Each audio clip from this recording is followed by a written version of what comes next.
Panthers fans, get ready because a moment of pure disbelief just exploded, and it's got the entire fanbase fired up. What unfolded this week struck a deep chord, bringing frustration, pride, and unfinished business roaring back into the conversation. This isn't about the past, it's about respect, opportunity, and why some doors stay closed no matter how loud the knock gets. The energy behind these comments is undeniable, and the message carries weight across the league. You're going to want to hear why this situation feels like a slap and why it's sparking debate everywhere. Smash subscribe, drop a like, and stay locked in because this story has Panthers Nation buzzing. Cam Newton is the name that must be said first, last, and with full respect, because when he tells you he felt slapped in the face by an NFL team this week, I'm not dismissing that emotion for 1 second.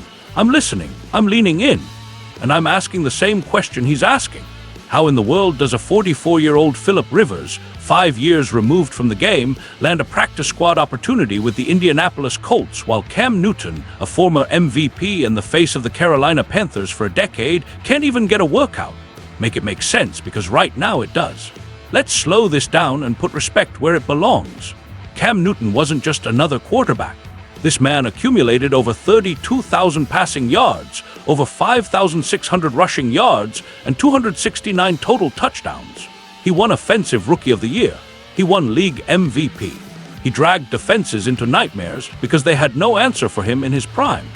I watched him change the geometry of football fields, and I don't want to hear selective amnesia from NFL decision-makers pretending that resume doesn't exist. You don't accidentally become one of the most dominant forces the league has ever seen. And when Cam says it feels like a slap in the face, I get it, because his question is devastatingly simple. Did Philip Rivers send smoke signals that he was available? Did he post workout videos? Did he do media rounds saying he was open for business? Or did teams simply decide that a familiar, quieter name felt safer than Cam Newton? Because that's what this comes down to, whether anyone wants to admit it or not. Comfort, control, and avoiding anything that feels unpredictable. Cam hasn't played since 2021, and yes, those numbers weren't spectacular.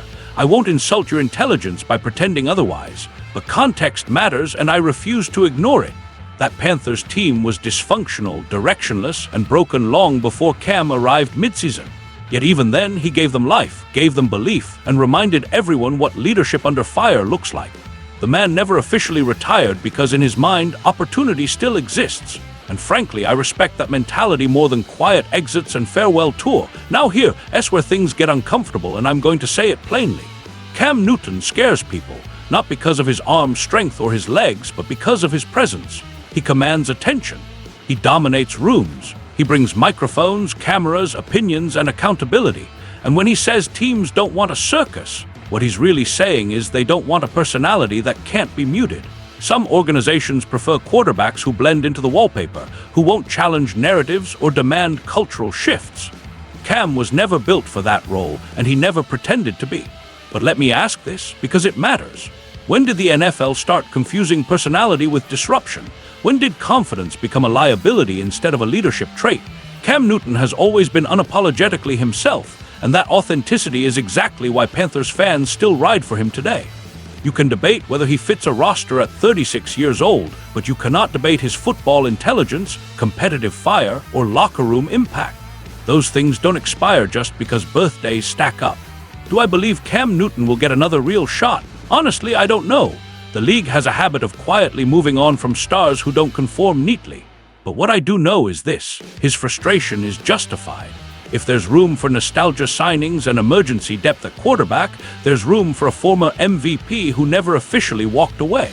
And if teams choose comfort over upside, that says more about them than it does about Cam. So Panthers fans, I'll leave you with this. Cam Newton isn't begging. He's not chasing relevance. He's demanding respect, and that's a powerful distinction. If the league truly values competition, leadership, and proven excellence, then this conversation shouldn't feel outrageous. Now I want to hear from you. Do you believe Cam deserves another opportunity in the NFL, or is the league right to move on? Drop your thoughts in the comments. Hit that like button, subscribe, and stay engaged, because Panthers history still echoes loud today.